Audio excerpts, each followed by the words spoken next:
আজ আবার এসে গেলাম আজ নতুন বিষয় জীবের জনন বা রিপ্রোডাকশন। তোমাদের সেল ডিভিশনের চ্যাপ্টারটা গত 5টা ক্লাসের মাধ্যমে শেষ করেছি। আজকের আলোচ্য বিষয় হবে জীবের জনন পদ্ধতি এবং জননের প্রকারভেদ। আমি এখানে একটা ছক এঁকেছি, দেখো। জীবের জননের 4টে ভাগ: অযৌন, অঙ্গজ, যৌন এবং অপুংজন। এই 4টে ভাগের মধ্যে আজকে আমি বিস্তারিতভাবে অযৌন জনন পদ্ধতিটা আলোচনা করব। অযৌন জনন পদ্ধতির যে ভাগগুলো এখানে আমি দেখিয়েছি, তোমরা খেয়াল করে দেখো। অযৌন জনন পদ্ধতির আমি এখানে 5টা ভাগ দেখিয়েছি।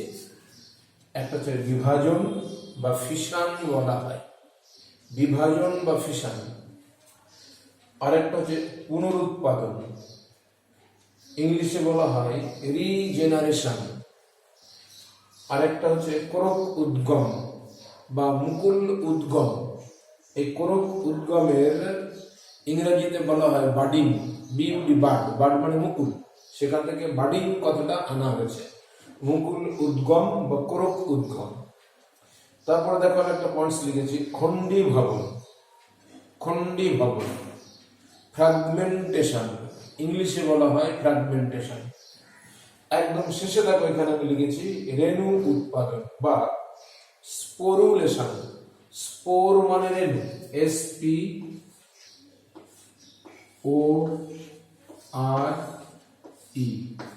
স্পোর মানে রেণু।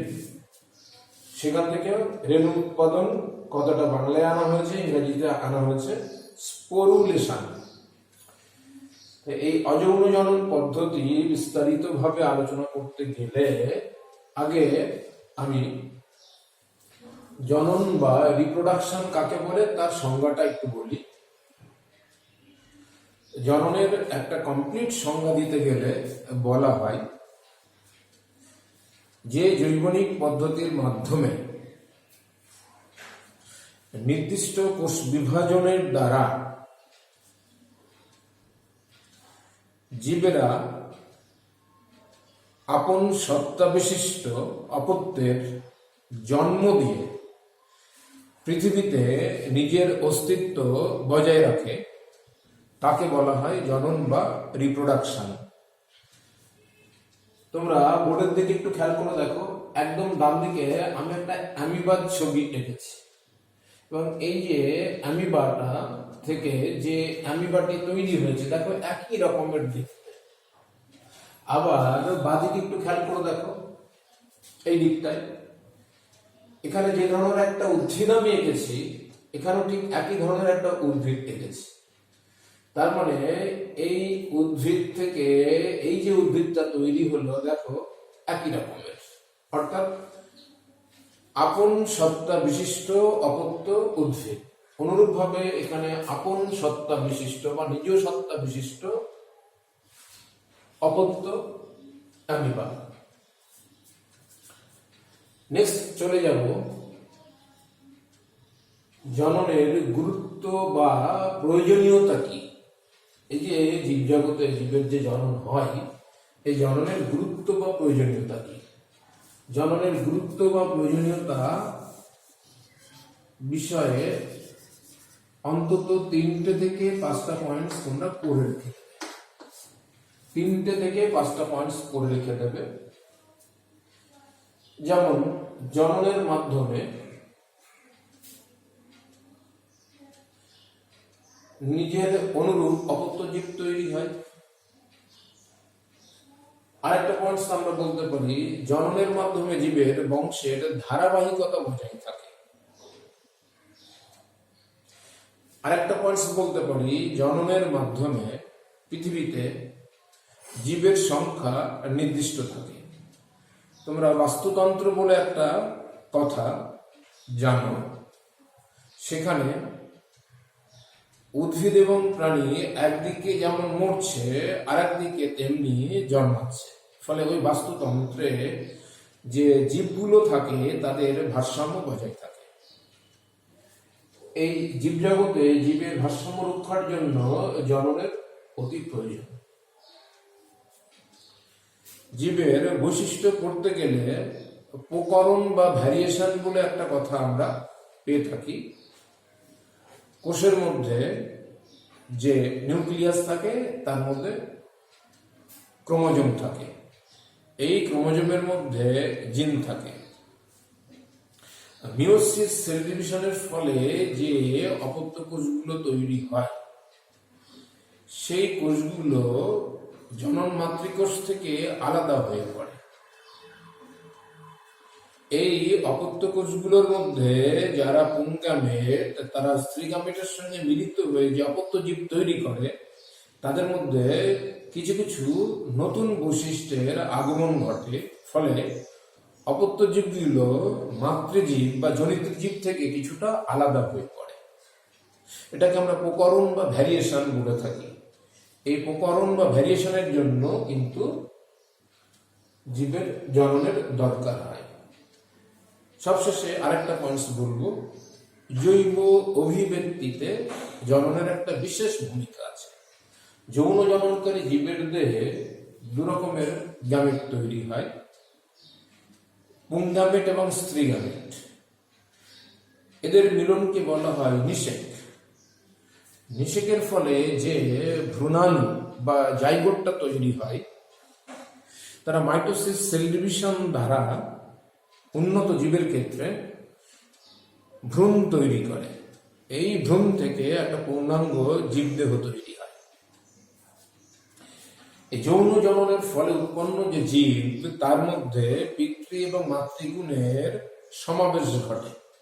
ফলে অপত্য জীবগুলো পিতৃ এবং মাতৃজীব থেকে কিছুটা আলাদা হয়ে পড়ে। এটাকে আমি একটু আগে প্রকরণ বললাম। এই প্রকরণ জীবের জৈব অভিব্যক্তিতে সাহায্য করে। তাহলে আশা করি জননের গুরুত্ব বা প্রয়োজনীয়তা কি সে বিষয়ে তোমরা একটা ধারণা পেয়েছো। এবার চলে যাব এই যে অযৌন জননের যে 5টা ভাগ আমি এখানে দেখিয়েছি, প্রত্যেকটি ভাগ বিষয়ে একটু সংক্ষিপ্ত আইডিয়া নিতে হবে এবং কোন জীবের দেহে ঘটে সেটা তোমাদের একটু জানতে হবে। প্রথমেই চলে আসে বিভাজন। বিভাজন আবার দু রকমের হয়, দ্বিবিভাজন এবং বহু বিভাজন। ব্যাকটেরিয়া, অ্যামিবা, এদের ক্ষেত্রে দ্বিবিভাজন দেখা যায়। এক্ষেত্রে কি হয়, একটা মাতৃকোষ বিভাজিত হয়ে দুটি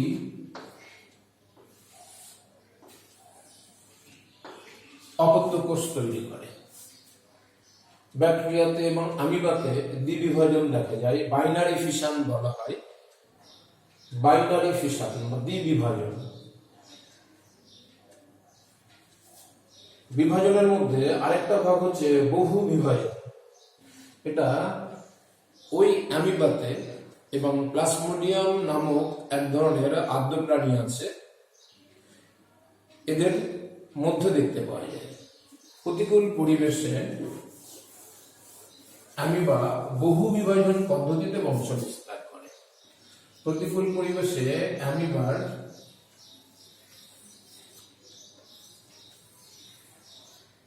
নিউক্লিয়াস বারবার বিভাজিত হয়ে অসংখ্য অপত্য নিউক্লিয়াস তৈরি করে। প্রত্যেকটি অপত্য নিউক্লিয়াস নির্দিষ্ট পরিমাণ সাইটোপ্লাজম দ্বারা বেষ্টিত হয়ে এক বিশেষ ধরনের রেণু তৈরি করে। এই বিশেষ ধরনের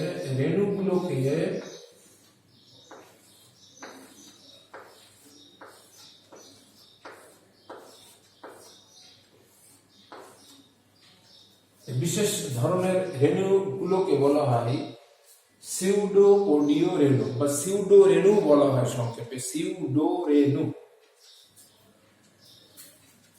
অনুকূল পরিবেশে অ্যামিবার কোষ আবরণটা ফেটে যায় এবং ওই সিউডোপোডিও রেণুগুলি, অর্থাৎ যাকে আমরা সংক্ষেপে সিউডো রেণু বলে থাকি, সেগুলো বাইরে বেরিয়ে আসে এবং এক একটা রেণু এক একটা অপত্য অ্যামিবা হিসাবে চিহ্নিত হয়। প্লাজমোডিয়াম বলে যে আদ্য প্রাণীটি আছে, যেটা ম্যালেরিয়া রোগের জন্য দায়ী, তোমরা পড়েছো এর আগে। এই প্লাজমোডিয়াম নামক যে আদ্য প্রাণী আছে সেখানেও কিন্তু বহু বিভাজন দেখা যায়। এই বহু বিভাজন দেখা যায় এমন দুটো প্রাণীর নাম একটু মাথায় রাখবে, প্লাজমোডিয়াম এবং অ্যামিবা। নেক্সট চলে যায় পুনরুৎপাদন বা রিজেনারেশন। এই পদ্ধতিতে কি হয়, জীবের দেহের কোনো অংশ কোনো কারণে যদি নষ্ট হয়ে যায়, বিশেষ করে যদি ছিঁড়ে যায় অথবা খণ্ডে খণ্ডে ভাগ হয়ে যায়, সেই অংশ আবার সেই জীবের দেহে তৈরি হয়, পুনরুৎপাদন, রিজেনারেশন। আর বিশেষ করে এই পুনরুৎপাদনটা দেখা যায় প্ল্যানেরিয়া নামক চ্যাপ্টা কৃমি জাতীয় প্রাণীতে, প্ল্যানেরিয়া নামক চ্যাপ্টা কৃমি জাতীয় প্রাণীতে। এদের দেহ ধরা যাক দুটো টুকরোতে ভাগ হয়ে গেল, প্রতিটি টুকরো মাইটোসিস সেল ডিভিশন দ্বারা এক একটা করে অপত্য প্ল্যানেরিয়া নামক চ্যাপ্টা কৃমি জাতীয় প্রাণী তৈরি করবে। পুনরুৎপাদন। আবার তোমরা দেখবে টিকটিকির লেজ খসে পড়লে আবার সেই জায়গাতে নতুন করে টিকটিকির লেজ তৈরি হয়, এটাকে পুনরুৎপাদন বলা হয়। সুতরাং পুনরুৎপাদন পদ্ধতিতে বংশ বিস্তার করে যদি বলা যায় তাহলে কিন্তু প্ল্যানেরিয়া হবে, টিকটিকি বলা যাবে না, কারণ টিকটিকির তো কোনো একটা অঙ্গ সৃষ্টি হচ্ছে, কিন্তু টিকটিকির অ্যাকচুয়ালি যৌন জনন পদ্ধতিতে বংশ বিস্তার হবে। টিকটিকিতে পুনরুৎপাদন বা রিজেনারেশন দেখা যায়, কিন্তু এখানে রিজেনারেশনের মাধ্যমে বা পুনরুৎপাদন পদ্ধতির মাধ্যমে কিন্তু বংশ বিস্তার হচ্ছে না। কিন্তু প্ল্যানেরিয়া নামক যে চ্যাপ্টা কৃমি জাতীয় প্রাণী রয়েছে সেখানে কিন্তু পুনরুৎপাদনের দ্বারা যৌন জনন পদ্ধতিতে বংশ বিস্তার হচ্ছে। এরপরে চলে যাব কোরক উদ্গম।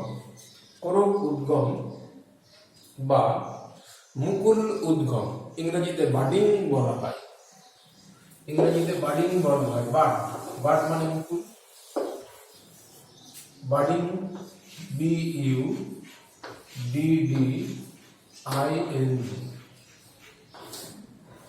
মুকুল উদ্গম বা বাডিং পদ্ধতিতে অযৌন। ইস্ট নামক যে উপকারী ছত্রাকটার নাম তোমরা শুনে এসছো, ইস্ট, ইস্ট নামক যে উপকারী ছত্রাক নাম শুনেছ, এদের দেহ একটি মাত্র কোষ দ্বারা তৈরি।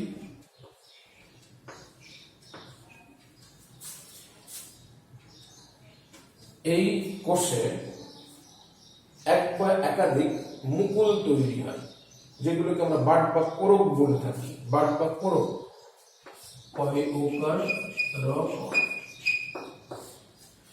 এই কোরক পরিণত হলে মাতৃ ইস্ট দেহ থেকে খসে পড়ে এবং এক একটা কোরক এক একটা ইস্ট রূপে গণ্য হয়। আর হাইড্রা বলে তোমরা এক ধরনের প্রাণীর নাম শুনেছ, যারা নিডেলিয়া পর্বভুক্ত। এই হাইড্রার কিন্তু কোরক উদ্গমের মাধ্যমেও বংশ বিস্তার ঘটে।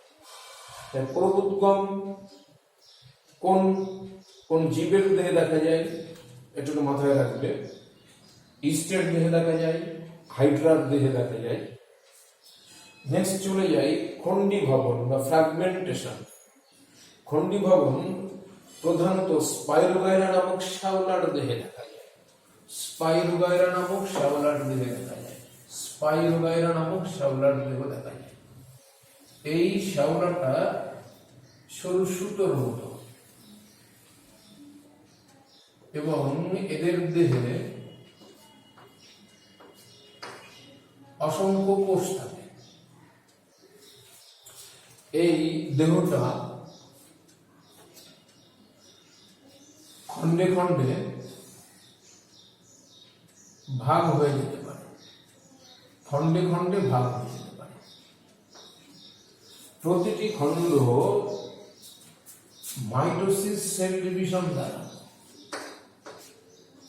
প্রতিটি খণ্ড মাইটোসিস সেল ডিভিশন দ্বারা একটি করে পূর্ণাঙ্গ স্পাইরোগাইরাতে রূপান্তরিত হয়। পূর্ণাঙ্গ স্পাইরোগাইরা তৈরি হবে। উল্লেখ্য, এই খণ্ডী ভবন কিন্তু প্ল্যানেরিয়া নামক যে চ্যাপ্টাকৃমি জাতীয় প্রাণী রয়েছে সেখানেও কিন্তু দেখা যেতে পারে। কিন্তু খুব আইডিয়াল উদাহরণ হলো স্পাইরোগাইরা। স্পাইরোগাইরা খণ্ডী ভবন নামক অযৌন জনন পদ্ধতিতে বংশ বিস্তার করে। সবশেষে রেণু উৎপাদন বা স্পোরুলেশন। রেণু উৎপাদন বা স্পোরুলেশন। রেণু হলো অযৌন জননের একক। রেণু হলো অযৌন জননের একক। এই রেণুগুলো সচল হতে পারে, অচল হতে পারে। সচল রেণুগুলোতে শুঙ্গ বা ফ্লাজেলা থাকে, আর অচল রেণুগুলোতে শুঙ্গ বা ফ্লাজেলা থাকবে না। এই রেণু উৎপাদনের মাধ্যমে জীবের অযৌন জনন হতে পারে। বিশেষ করে কিছু কিছু শ্যাওলাতে দেখা যায়, কিছু কিছু ফার্নের দেহে দেখা যায়, মশের দেহে দেখা যায়, এমনকি কিছু কিছু ছত্রাকের দেহেও রেণু উৎপাদনের মাধ্যমে বংশবিস্তার দেখা যায়। মশ এবং ফার্ন জাতীয় গাছে অথবা ছত্রাক জাতীয় জীবে বিশেষ ধরনের থলি তৈরি হয়।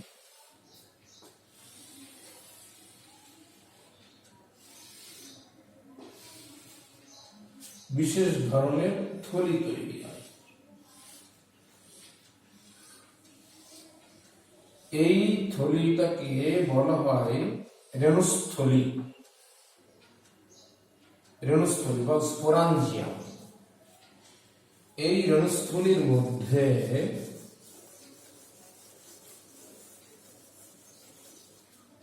অসংখ্য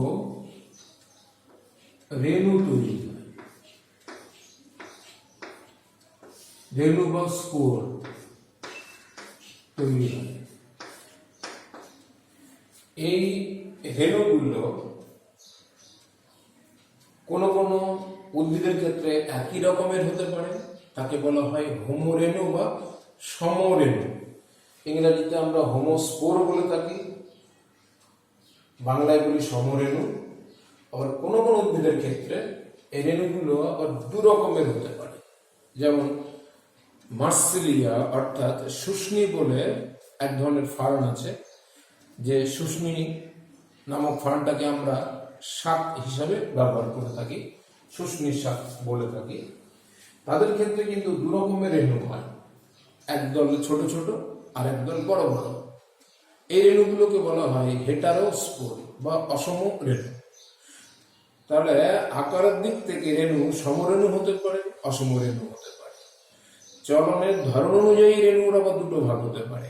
চলরেণু বা ইংরেজিতে বলা হয় জুস্পোর। চলরেণু বা ইংরেজিতে বলা হয় জুস্পোর। ZWSPORE।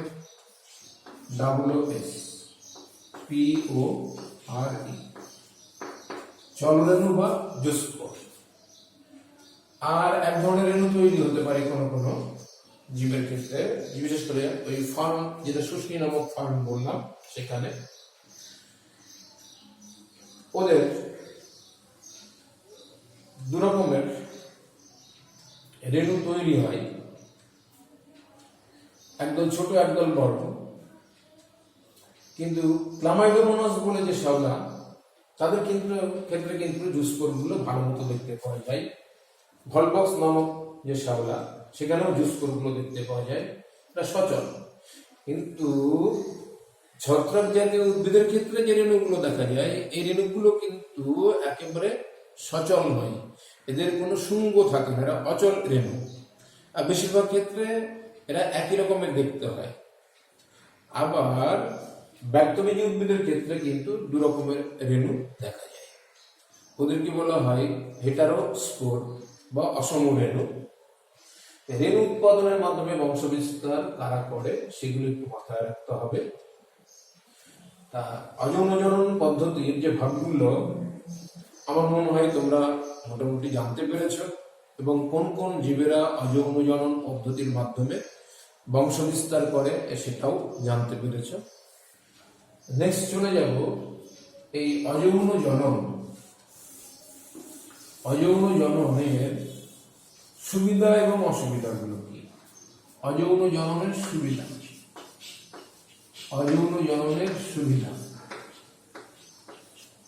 এবং অসুবিধা।